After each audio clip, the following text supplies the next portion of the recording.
Hi friends, ఎలా ఉన్నారు? Welcome to the my show.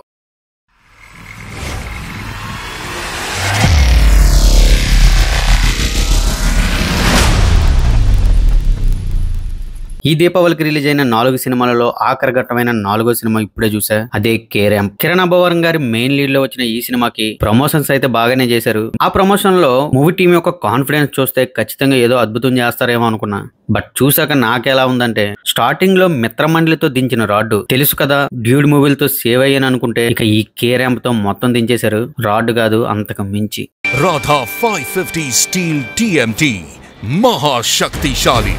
Full రివ్యూలోకి వెళ్లే ముందు మీరు గనక ఇంకా మన ఛానల్ సబ్స్క్రైబ్ చేసుకోకపోతే మన ఛానల్లో ఉన్న కంటెంట్ ని చూసి మీకు నచ్చితేనే సబ్స్క్రైబ్ చేయండి. స్టోరీ లైన్ వచ్చేసి మన హీరో ఫైనాన్షియల్ గా రిచ్ అయినప్పటికీ కొంచెం కేర్లెస్ గా బతకాలి అనుకునే టైప్. బట్ అనుకోకుండా ఒకనొక టైంలో కేర్ఫుల్ గా హ్యాండిల్ చేయాల్సిన సిచ్యువేషన్ వస్తే మన హీరో ఏం చేస్తాడు అండ్ ఏం చేసాడు అండ్ ఎలా రియాక్ట్ అయ్యాడు అనేది ఈ సినిమా యొక్క మెయిన్ ప్లాట్. ముందుగా పాజిటివ్స్ గురించి చెప్పేసుకుందాం. సినిమాలో ఏదైనా వర్కౌట్ అయిన మూమెంట్ ఉందంటే అది కేవలం ఒక ఫాదర్ సెంటిమెంట్ మాత్రమే. కిరణ్ అబ్బవరం గారి లాస్ట్ మూవీ అయిన ఎస్ఆర్ కళ్యాణ మండపంలో కూడా ఫాదర్ సెంటిమెంట్ చాలా బాగా వర్కౌట్ అయింది. అండ్ ఈ సినిమాలో కూడా సేమ్ అలాగే ట్రై చేశారు. అది కూడా కాస్త వర్కౌట్ అయిందనే చెప్పాలి. సాయి కుమార్ గారి పెర్ఫార్మెన్స్ అయితే బాగుంది. ఆయన క్యారెక్టర్ సినిమాకి ఒక మంచి ఇంపాక్ట్ ఇచ్చిందని చెప్పాలి. ఇకపోతే ప్రొడక్షన్ వాల్యూస్ బాగున్నాయి. అండ్ చేతన్ భరద్వాజ్ ఇచ్చిన మ్యూజిక్ కొన్ని చోట్ల బాగానే వర్కౌట్ అయింది. అండ్ క్లైమాక్స్ లో వచ్చిన కొన్ని ఎమోషనల్ సీన్స్ వర్కౌట్ అయ్యాయి. హీరోయిన్ యుక్తి తెరేజా డీసెంట్ పెర్ఫార్మెన్స్ అని చెప్పాలి. సినిమాలో చాలా బాగా చూపించారు.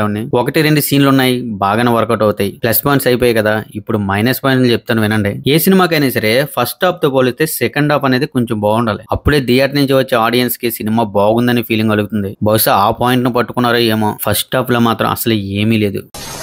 ఇట్టాడు కదా అవుద్దని అన్నిసార్లు అడిగారు, ఎక్కడికి వెళ్తున్నావు అని. మీకు అసలు ఏం రైట్స్ ఉన్నాయండి మమ్మల్ని ఇడికి తీసుకొచ్చి చెప్పడానికి? రిచ్ కిడ్ కేర్లెస్ లైఫ్ అనే పాయింట్ తీసుకున్నా దాన్ని ప్రాపర్ గా అసలు ఎగ్జిక్యూట్ చేయలేదు. రిపీటెడ్ సీన్స్ అయితే చాలానే ఉన్నాయి. మాటిమాటికి తాగడం, ఏదో ఒక కామెడీ చేయడం. చాలా సీన్స్ అయితే ఆల్రెడీ చూసేసాం కదరా నాయన అనిపిస్తుంది. సినిమాలో అసలు ఫ్రెష్నెస్ అనేది లేదు. అసలు ఏ లాజిక్ లేకుండా హీరోయిన్ హీరోకి పడిపోవడం ఎన్ని సినిమాల్లో చూసామండి బాబు. ఇంటర్వెల్ బ్లాక్ అదేదో ట్విస్ట్ అన్నట్టు పెట్టారు కానీ చాలా అవుట్డేటెడ్ గా ఉంది. అసలు ఎమోషనల్ సీన్స్ లో కామెడీ ఇన్సర్ట్ చేయడం ఏంటో నాకైతే అర్థం కాల. నాకైతే ఏది వర్కౌట్ కాలేదు. డైరెక్షన్ గానీ, స్క్రీన్ ప్లే గానీ, మ్యూజిక్ అండ్ బ్యాక్గ్రౌండ్ స్కోర్ కానీ ఏదైనా వర్కౌట్ అయిందంటే కిరణ్ అబ్బవరం గారి పెర్ఫార్మెన్స్ కాస్త కోస్త ఓకే అనేలా ఉంది కానీ ఇంకేం లేదు.